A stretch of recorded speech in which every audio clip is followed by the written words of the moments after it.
dili ko kontra ninyo. Kay kung kitang tanan magtinabangay, kung unsang kakulangan, kung asa ang lugar na dili tanto mabisitahan sa mga kadagkuan, kay kamo ang among gipangita ang mga katawhan.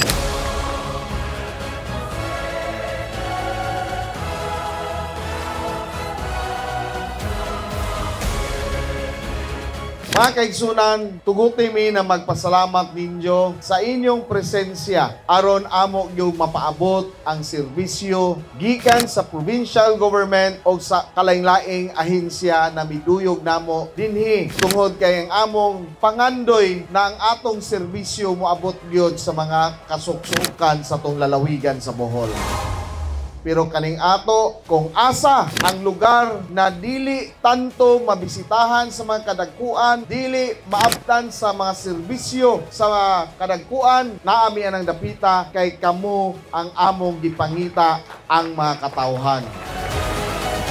Kay kung kitang tanan magtinabangay, kung unsang kakulangan na mahatag sa gobyerno, sigurado ko ma-address na kay kita maminaw ta sa inyong problema dinhi sa atong lungsod o labi na sa atong lalawigan sa Bohol.